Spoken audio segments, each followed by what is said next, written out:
everybody, welcome to my channel. My name is Liveni, book buddy, as you all know.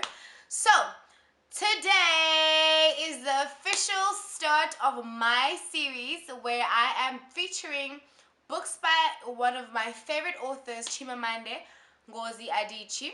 So I'm very excited about this one because I was on a reading spree and I read all her books, and I will be sharing with you guys for the next couple of weeks.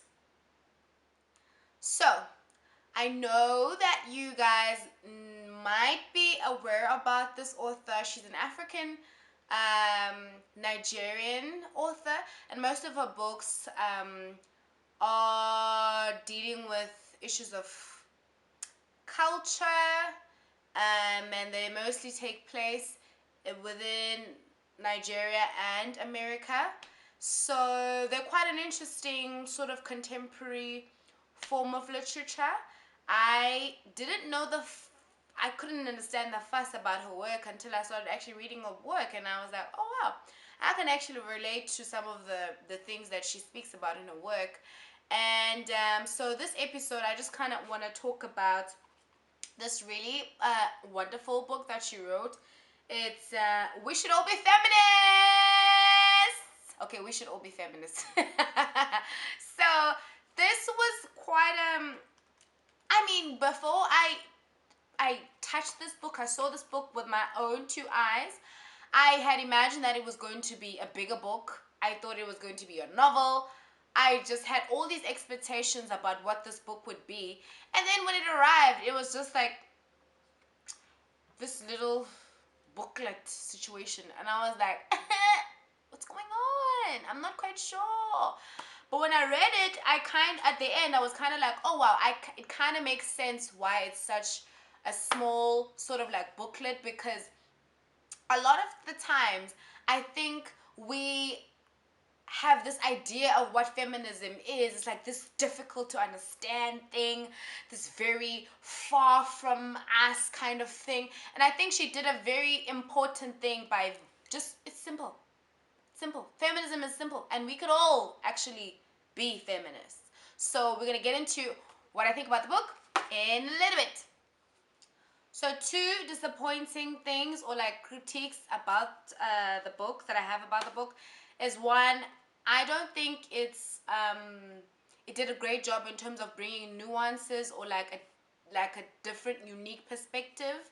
I don't know whether that was the intention, but there's nothing new that I learned by reading this book, really. It's almost like I was just like sitting in my room talking to one of my friends, and we're like, yeah.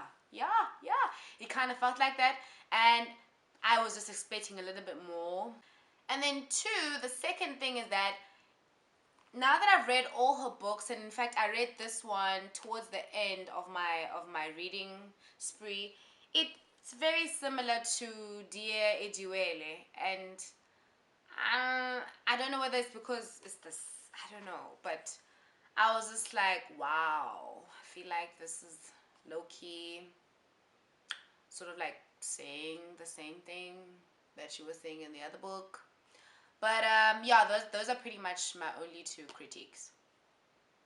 So one of the very interesting things that I want to highlight that came up in this book was the narrative that is in our society, that is to say that, oh, women have the real power because women have the bottom power.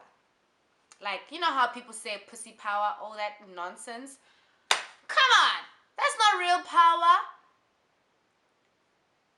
Are we really trying to live in a world where women are using their bodies, their sexuality just to get ahead? Who wants to live that life? Yes, that is the case, because sometimes it's a matter of survival. You kind of need the job. You kind of need to feed your kids. You kind of need to pay the bills. And sometimes men use that analogy of reasoning to say, oh, but women have the real power.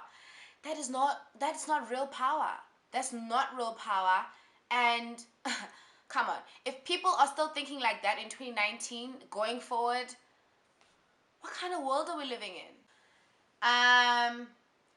So I guess what I keep learning and what I know through my own sort of like journey of discovering myself and ideas and what I believe in, I do believe I'm a feminist, and I do think, and I would suggest this for anybody who identifies themselves as a feminist, is that your feminist your feminism is not subject to opinion.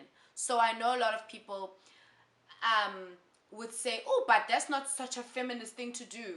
I think, hello, my experience of my world is so very different from anybody else's. And so the decisions that I make are based upon how free does it make me feel? How, how I want to live in a world where I'm just able to express myself firstly as just Uliveni and as a human being, and not as because she's a female and she's you know what I mean?